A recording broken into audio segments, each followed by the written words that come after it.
Welcome to Buckwheat Farms Magic Emporium and Ballroom. I'm Ravenscraft 9 and I'm here to deliver part 3 of our Everything We Do is Magic series on creating magical servitors. If you haven't seen the first two parts, please go back and review them or you'll be lost to this point.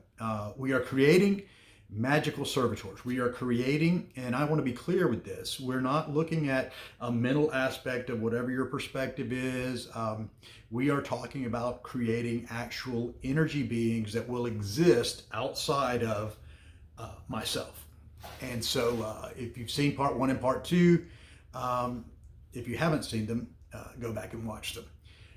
In part 2, I want to correct one of the things I said, is talking about conception. And it wasn't actually conception when I was working with the idea. That's kind of like when you say you were a gleam in your father's eye. That's kind of the concept of what I was doing with kind of the roughing out of the idea. But today we'll talk about the actual conception. And what that involves is the act of writing out basically a paragraph or a storyline of your servitor. And because I'm creating my servitor before your very eyes, I will read my own so that you can get kind of a general idea of what I'm talking about. Now, I will fail to mention, I will not mention the servitor's name, and I will not read directly the words of their fatal flaw because I don't want someone else to hijack my servitor. Just started a study this morning on some protective and reversal magic that I'll be using to thwart off some attacks that I've been experiencing. And one of the things that was mentioned was not allowing others to have access to those things. So I'm running a little bit of a risk out here. I've done some basic binding rituals and things by exposing this. But at the same time, I think someone needs to hear this, so it's worth it. So I'm trusting the spirits to guide me in this, so that the right person can find it. So anyway, so we come to the conception part. The conception part is where you're actually impregnating yourself with the servitor.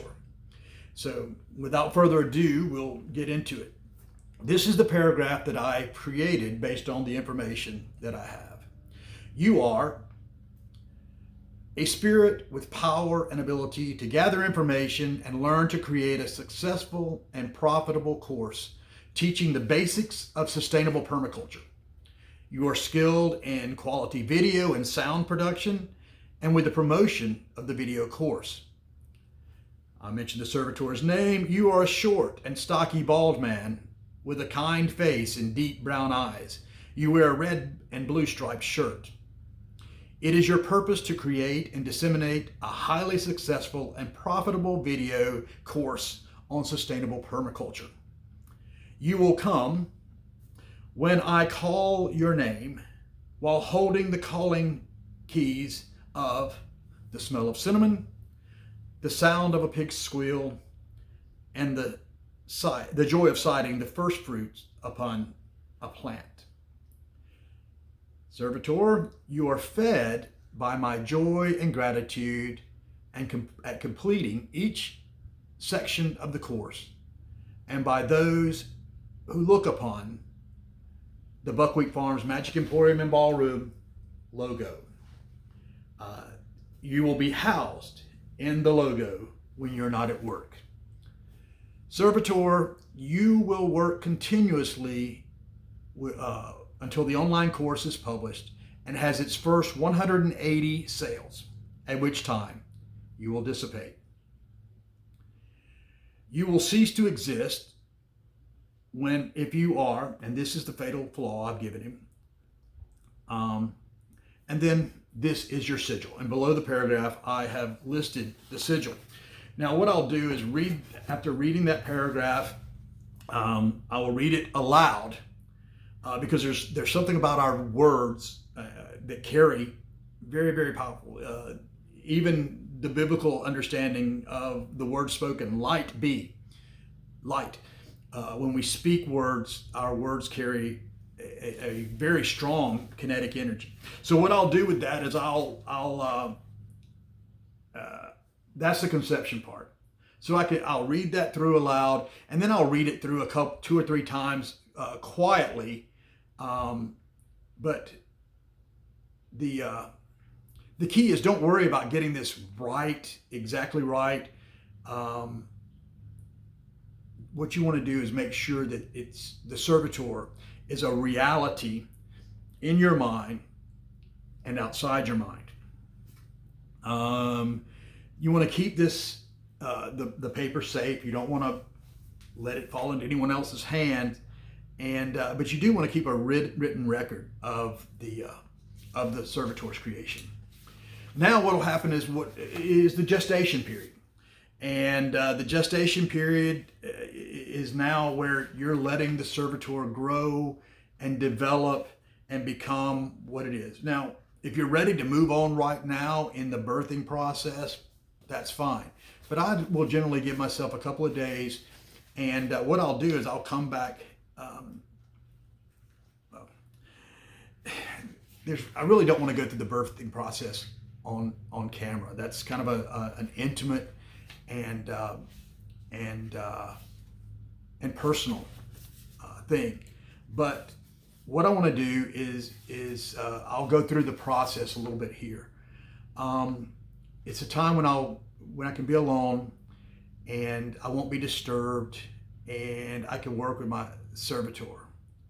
The birthing process is really quick and really short. The first thing you got to do is you've got to know in advance that this ritual will work. If you're not convinced that it will work, don't follow through on it. It's also important to move on from the birthing process straight into a living purpose following the moment of birth. So you treat the Servitor as real. You talk to it, instruct it as though it's real. So plan for a birth and a living purpose at the same time. So what we'll do with the birthing process is something that I do. I read a lot of Damon Brand's books, and a lot of this information is coming from the book on Damon Brand's working with magical servitors. And in my magical process, I do something called creating light from darkness. What I'll do is I'll close my eyes and I will imagine all of the light, and I'll let all of the light dissipate until there is total and complete darkness. And I hold that total and complete darkness in my mind for just a moment. And then I begin ever so slightly, a small speck of light in the center of the darkness. And I let that light expand and grow until it completely eradicates all of the darkness. Sometimes just being in the darkness will cause the light to arise by itself. Sometimes we got to push it along. So we arise light from the darkness, and then we'll read through again the written statement you made during the conception stage. Read it aloud, then read it mentally. You gaze at the Servitor's sigil and know that birth is imminent, as sure as your own birth. You picture the Servitor as well as you can. You picture it in a dormant state. You picture your Servitor eyes closed, like it's sleeping. Now, you say the Servitor's name aloud 3 times while holding its calling keys. Your Servitor will be aware of you. You even can place your hand on the Servitor's sigil to maintain a connection. And then you work the light from darkness. When you're filled with the light, you say the Servitor's name and breathe a breath of life and light into your Servitor's sigil. Know that your servitor is being filled with life. And as you breathe, the servitor's eyes blink open. When the eyes of the servitor are open, look deeply into them. You will know your servitor. Your servitor will know you. This is an act of willpower, imagination.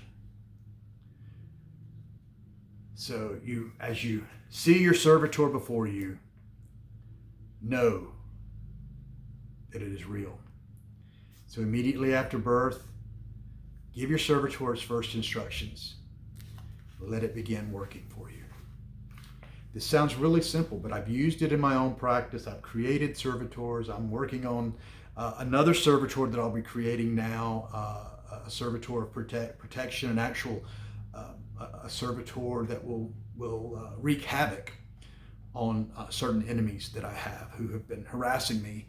And I have warned numerous times of their harassments and the repercussions thereof. So whatever happens to them will be on them.